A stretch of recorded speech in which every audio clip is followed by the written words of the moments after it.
Welcome to Cook Like an Auntie, where we prove that you don't need to be an auntie to make delicious Indian food.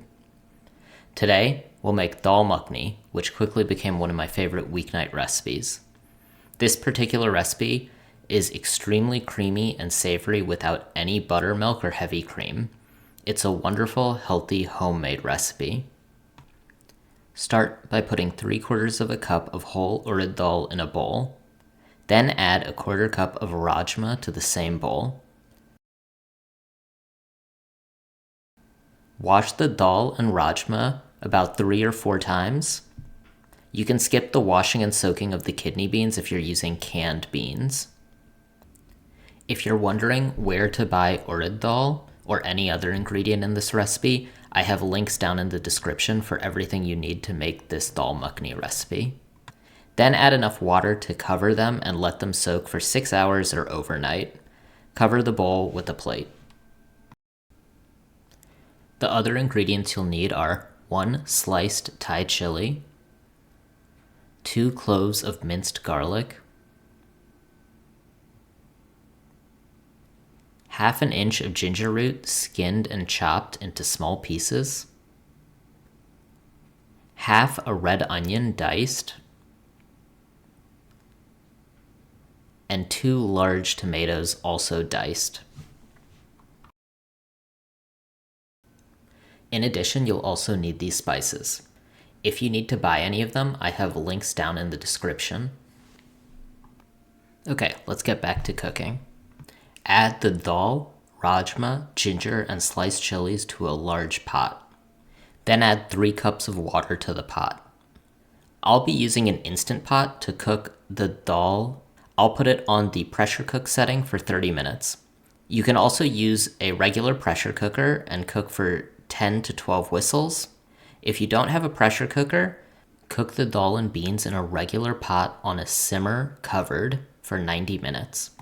This step is the key to getting the creamy texture of this recipe.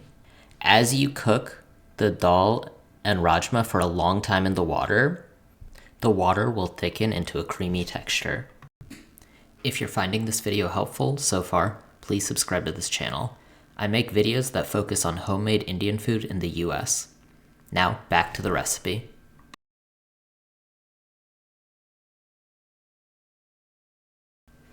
While the dal and beans are cooking, heat a large saucepan on medium heat.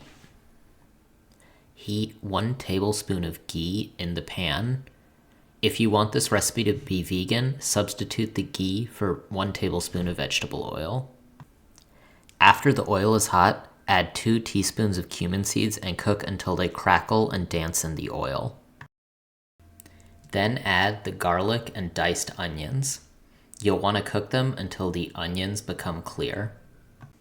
One easy way to get a little extra flavor in this dish is to mix the vegetables into the oil after you first add them. This helps the vegetables cook more evenly by getting the hot oil all the way around it, and it also helps the oil absorb the flavors of the onions and garlic. Once the onions become translucent, add the diced tomatoes and cook until they're soft and mushy. Now it's time to start adding spices to this masala. First, we're going to add a bit of hing, which is also known as asafoetida in English. Then we'll add 1 teaspoon of coriander powder and a 1/4 teaspoon of red chili powder. If you want more spice, feel free to add more red chili powder. Then mix the spices in. Cooking the tomatoes will take a long time, at least 5 minutes, more likely 10. Cook the tomatoes uncovered and stir them from time to time just to make sure that they don't burn on the bottom of the pan. Here's what the tomatoes will look like when they're about halfway done. The tomatoes are a little bit softer and they've started to let some water out into the pan.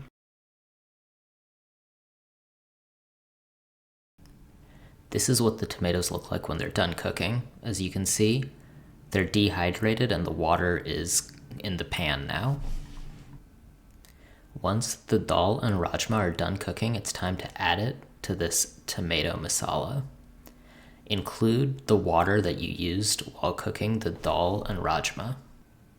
Again, that water is very important for getting the creamy texture that makes this recipe so delicious. Then add half a teaspoon of turmeric powder and salt to taste. If you don't know how much salt you prefer, start with 1 teaspoon, do a taste test, and add more salt if you want. Finally, add 1 teaspoon of garam masala and then mix everything together.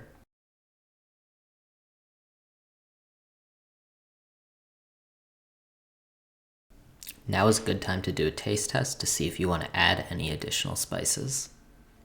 Now lower the heat to a simmer and then cover the pot.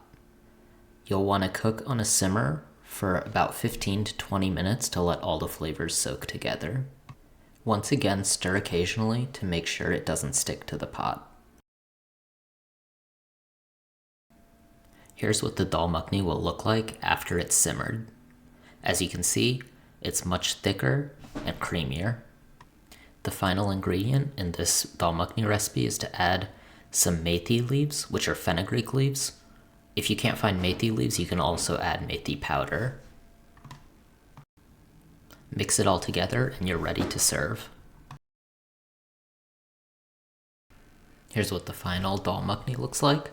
I added some more methi leaves on top as garnish. For this dinner, I served the dal makhani with some mixed vegetables and rotis.